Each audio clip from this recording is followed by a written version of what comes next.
Hello again, gamers. Welcome back to the Board Game Captain. I'm the Captain. I'm Lynn. And today we're going to be talking about showing you how to play and reviewing Batalo, a delicate balance of power. So before we get too into this, I do want to say I've got a bunch of links in the description down below that you can check out at your leisure. There's a link to BoardGameCaptain.com, which is a great hub for all things Board Game Captain, as well as a place that Lynn and I have started doing some semi-regular blog posts. There is also a link to our Teespring store where you can get yourself some cool gamer gear, Board Game Captain merchandise, and t-shirts, mugs, etc. And also, if you're in a position to and like to support the channel, there's a link to my Patreon, all in the description down below. All right, so Batalo was published by Harmony Games, though you can currently get it from Kaptain Enterprises over at their website, which is gamepuzzles.com. I'm going to have a link in the description down below where you can buy this. And it was Kaptain Enterprises who sent us this free review copy, so big thank you to Kaptain for sending us this free copy to play and film this review for. And this was designed by... It's up top, Scott Harmon. Scott Harmon. So Scott Harmon designed this game. This actually was originally published all the way back in, I believe, 92. According to Board Game Geek, anyway, if that's accurate. This was originally published all the way back in 1992. So this is old enough to be a classic, though this game's a bit obscure. Mm-hmm. I had never really heard of it. It looked interesting. I expressed an interest in reviewing it when I was talking to Kaptain. They were asking me what games I might be interested in checking out that were on their website. And I had never really heard of this. And I looked it up on Board Game Geek. There's no videos to it. There's no written reviews to it. And there's only like 24 or so even ratings. So it obviously that went kind of under the radar for a lot of people for a long time. Mm-hmm. I mean, so yeah. All right. So so the game is listed as 2 players, ages 8 to adult, and you said you saw a time in here somewhere. Yeah, it says played in half an hour. So I think that's a bit of an overestimate, personally. I think this game actually is more like a 20 minutes or less. Well, I think it depends on how evenly matched the people are. That's a fair point. That's a fair point. Not much to talk about with the 2 players. What do you think about the 8 and up, though? I think it's fine. It's not much more advanced than checkers. Yeah. Okay. I'd go with that. Yeah, so I think it's actually a pretty good estimate. Let's open up the tube, because it comes in a tube, not a box, and see what comes with Batalo here. So, when you open it up, you got everything down in the tube here. And to start with, the first thing is the board. So the board is very nice. It is silk screened on vinyl. It's kind of got like a cloth backing, kind of. And the silk screen hexagon board is really nice. And they've got like artwork in the corners that feels very Greco-Roman to me. Mm-hmm. It's these ladies reclining in flowers and grapes and such. She's like in a vineyard with grapes. This one's in flowers. They're wearing very loose-fitting. They look kind of like nymphs or dryads. I just noticed. I think it's supposed to be the 4 seasons because she's got holly, and there's snow on the ground. Oh, I didn't realize there was snow. And this looks like it might be spring, maybe. No, that's spring because there's dandelions. Yes. And then this is summer. So then the grapes are autumn. Yeah, I don't know. When do you harvest grapes? I don't know. I'm not but sure. But there's like roses and butterflies, so that's obviously that summer. Did not occur to me. Did that? Oh, there's maple leaves, or there might be grape leaves. There might be. I'm not sure. Oh, it could be though. If that's so, because does holly only come in the? Yeah, holly only in the winter blooms. Well, they only get the berries in the winter. Oh, so maybe they're. And there's like pine trees with snow. You're right. I didn't even realize that. So maybe they are supposed to be the 4 seasons. That's really cool. I didn't pick up on that. So then we've got the rulebook. Now the rulebook is black and white, but there are tons of diagrams and examples on how to do the various moves. And in addition to the rules in here, which the rules are very well written, I didn't really have any problem understanding the rules. There are lots of strategy examples on how to play well, ways to set up traps, things like that, as well as a bit on like etiquette and how to use these record sheets for playing by mail or phone, which, I mean, now you would do it probably by email or play by post on a website, but of course, this was originally released back in the early 90s when email was kind of in an earlier form. People didn't use it as much, so they actually have these set up to do basically to Xerox them and cut them out and do them like postcards to send your your moves to your opponent to do play by mail, which is kind of an interesting nostalgic sort of throwback there. I kind of dig that. Not that you would ever use it now, but maybe you could scan it and use it to send your moves to your opponent via email, which is kind of cool. They have more here, and they have a way to show you the abbreviations of the spaces if you were just to use the spaces to send moves. It's a phone chart. Yeah, it's supposed to, yeah. Exactly. So if you're playing by phone, you could tell them, move from JQ to JT. So very interesting. And then of course we have this velour bag that says Batalo in it, which has the pieces. Each player gets gets 6 stones and 1 column in their color. They are plastic molded pieces. Quite nice though. They're like very thick. They feel substantial. That's one of the stones there. So there you have it. That's everything that comes in the tube. So now we're going to head back over to the table. We're going to tell you how you play a game of Batalo. Then we're going to run you through a quick game. And when we're done, we're going to come back over here. We're going to talk about how this game plays and feels. And we're going to rate it and review it. Okay, so here we are set up to play a game of Batalo. So in order to set up, you set up your columns in the center black hexagon on either side of the board, and then you set up the smaller stones surrounding your column. I am on this side of the table. I'll be playing the black pieces. I'm over here. I'm going to be playing white. And in order to take a turn in Batalo, you must choose to either move a stone or your column, your choice. The stones can slide 1 space in any direction, or they can jump over your own pieces. In order to jump a piece, you have to be adjacent to it, and the space on the opposite side must be empty, like so. That would be a legal jump. Though you can also possibly, let's say this stone was here, jump over multiple pieces. For instance, this piece here could jump here and then here in a double jump.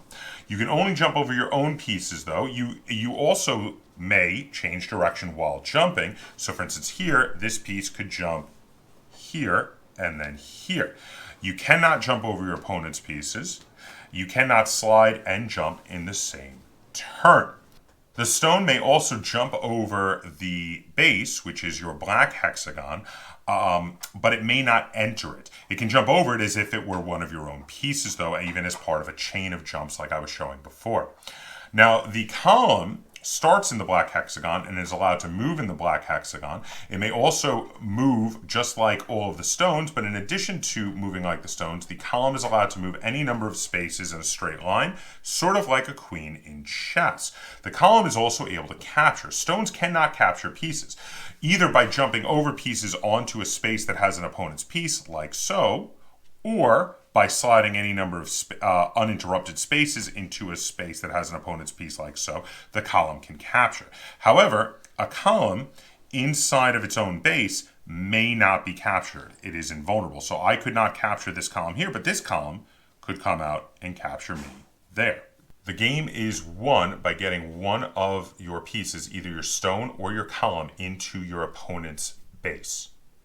And that's it. That's how you play the game of Batalo. So now we're going to run you through a quick game to show you how this goes. White plays first, so Lynn, start us off. Okay, I'm going to start off by moving my stone there.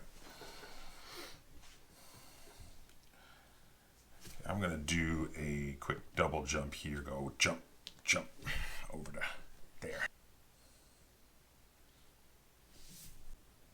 I'm going to do another double jump. I'm going to jump, jump.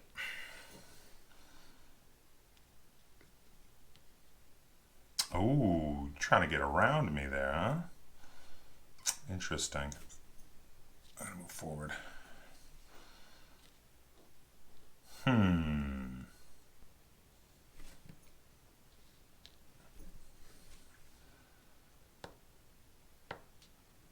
Whoa! That was a repositioning if I've ever seen one. Huh. So now Lynn has done a severe repositioning of her piece there, but she also has kind of left her base completely unoccupied, though I can't fully take advantage of it because I don't have anything close to being able to get in it yet. But we'll see if this pays off for her. I also, though, she is, of course, threatening one of my stones there. I'm going to move up to protect my stone. Clever. So now this move, not only did she move back to a new location where she's still threatening multiple of my stones, she is a single jump away from getting back into her base. So if I were to pull out here to threaten going into her base, she could just jump right back in. Because again, the game is won by either getting one of your stones or your column in your opponent's base. And that is the goal of the game. I think I still will threaten you, though, to make you maybe pull back a little bit. I'm going to threaten getting into your base there.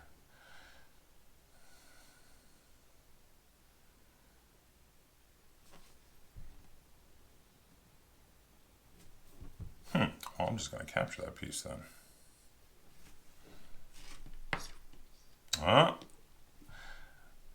But I'm going to then capture this piece here.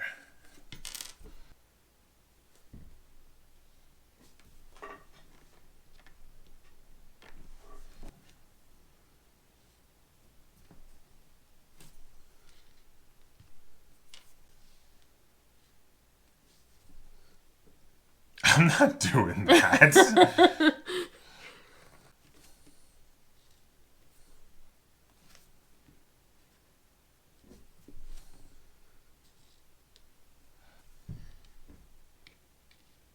Oh. God, I didn't see that.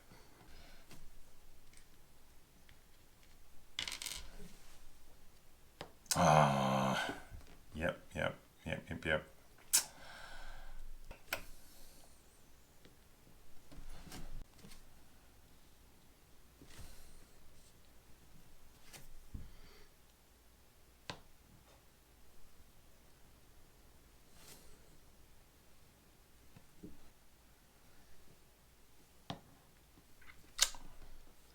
Oh, you.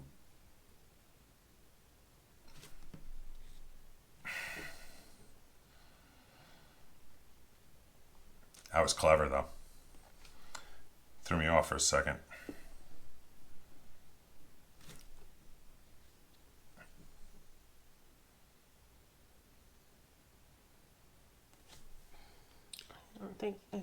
I think I got you. I'm going to move my stone in. So having moved my stone into Lynn's base, and it was close.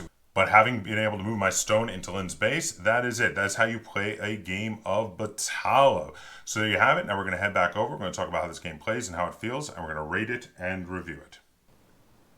Okay, welcome back. So that was how you play a game of Batalo. So, keeping with the tradition, Lynn won every game until we started recording. And then she gets, I swear you get nervous when you're on camera. Because like you've been kicking my butt all week at this game, and then we started recording and you made some mistaken moves that I was able to capitalize on and start getting your stones. But that was actually a pretty fun game to show. And also it was cool because that was one of the rare occasions where, well, not only was it rare because I won, but it was also rare because I won with a stone. It's usually, because the columns are so much more maneuverable, usually you win with a column. So that was kind of cool to show in that in some ways the game was typical, but in other ways the game was very different than average. So actually it kind of showed a lot of variety. All right, so the game Batalo. So it is a abstract strategy game, totally abstract. The word Batalo apparently is Esperanto for battle. But I mean, you know, it's just a totally abstract game about maneuvering. It's definitely about outmaneuvering your opponent. Do you have any negatives you want to talk about when it comes to Batalo? I think the tube is weird. It makes everything curly, and I don't like that. Yeah, I'm not usually a big fan of games in tubes. I'm going to agree with your negative comment on that. I'm not a big fan of tubes. I understand the designer had originally wanted it in a tube because it was meant to be like something you could throw in a rucksack or grab with you and take portably, because you could take this with you and play it in a cabin, play it camping, play it at a coffee house, play it at a pub. And for that, it is cool. Like if you think of it as a travel game, though for fitting on the shelf, that is a bit of an issue, like being in a tube. But I do get that. Like I mean, it's a little large for a travel game, but it is also, because it's a tube, it's very easy to just grab and go. So there is that. So I guess there's a positive in that negative. Okay. I don't know. Do you think that's a positive for it to be easy to travel with? What do you think? It's easy to grab. I mean, it's still, tubes are awkward to try and fit into bags, though. Okay, fair enough. All right. So how any other negatives? Not really. I didn't really have. I had minor negative. The game now. This is depending on your opinion. This is not really. Maybe it's not really a negative, but the game is very light. It's a very light game. It's not bad, but if you're looking for a heavier abstract strategy game, something more along the weight of, say, like chess or Go, this is not that heavy. This is more something akin to the weight of like checkers. Mm-hmm. It's a much lighter game. So now, if you're looking for something of that weight, that's not a negative. But I did want to just kind of throw that out there. All right, so now positives. Let's talk some positives. What do you think? I like that it has the rules on the tube. In addition to being inside. But they're more in depth inside. Yeah, I think if it was just the rules on the tube and the rule book wasn't all curled, the tube wouldn't really be a negative because it doesn't seem to affect the game board all that much. It's probably the material used. Yeah, because it's vinyl. The vinyl lays flat. But I like this because, like, if you see it in a store, which obviously you're not going to see this one in a store, but for games in tubes, if you see like any game, like just to be able to see how the game plays before being able to buy it. That is really cool. That's a big plus. I didn't even think of that. That's a really good. That's a really good plus. My first big plus I want to give is the production. Actually, I really like the production on this game, and for the time, for it being made in the very early '90s, the production is crazy good for an indie game for that time period. The silk screen on the vinyl for the board is gorgeous. It looks beautiful. It feels beautiful. The pieces are chunky and feel substantial. Like the columns are nice. They feel sturdy. Mm-hmm. It does not feel cheaply made at all. It feels really well made, and I like the little velour bag. Okay. So that's a big plus. What do you think on that? Yeah, it's well made. Okay. Any other positives now? How about let's get into some gameplay positives. I like the jumping. And in particular, that you can only jump your own pieces because that feels different than normal. Well, like when I was first looking, I'm like, oh, jumping, it's gonna be like checkers, and then I'm like, oh wait, you can't. Jumping doesn't capture, and you can't jump over your opponent's pieces. Oh, that's weird. And yeah, it does. It makes it stand out a bit because, like, we had talked a little bit about how this is kind of like on the weight of checkers, but it doesn't play like checkers, even though there's jumping in it. Mm-hmm. Also, the hexagonal board versus the square board, I think, adds a whole different element too because everything's a bit more maneuverable. Because even though the pieces don't move very far, they can move one space or jump to be able to move two spaces. For the stones, they feel more maneuverable than checkers do because there's a lot more places they can move because of the hexagonal board. Mm-hmm. This game is very easy to teach also. Oh, well, let me let you throw out something. Oh, I don't have anything else. Oh, well, I was going to say the game is very easy to teach. Okay. Very easy to learn. I didn't teach it to anyone, so. Well, I taught it to you. and I mean, like, how quickly did you, like, you understood how to play this game in, like, what, 3 minutes? Yeah. Not even? It's so fast. It's very easy to understand, very easy to teach, very easy to learn, very quick to play. And this is the sort of game, like, you play a few in a row. Like, we sat down and we played, like, best 2 out of 3 on this, which is usually you. You get your 2 in a row, and then I lose. But yeah, this, I mean, it's if you're looking for something that is a light travel game to be able to play, like, while drinking or camping or something like that, I do feel like this is a decent game that does hold up, and I do feel like this may be something that was unfortunately overlooked when it first came out, because like I said, I had never heard of this. I'd never seen it anywhere. But I think it holds up to today, which means back then it would have been even better, because back then there wasn't a huge amount of modern abstracts going on in, like, the early 90s. You had classic abstracts and that was it. And I would very much rather play this than, say, checkers. So back then I think it would have been, I would have probably rated it even higher than I'm going to rate it now. What is your opinion on that? On it being overlooked and such. Oh, yeah, well, I mean, it was obviously overlooked. No, but I mean, do you think it was a shame that it was overlooked? Yeah. Okay. Very succinct, Lynn.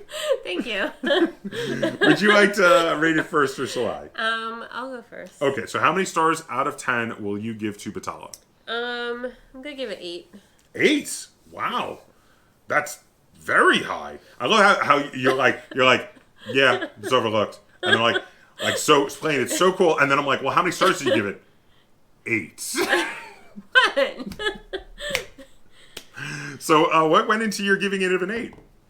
I enjoy playing it. So is it strictly just about the enjoyment? Yeah. So you 8 is really high. I mean, that's up there with some of your more liked abstract games. Is this like, upper end of the spectrum for your abstracts for you then?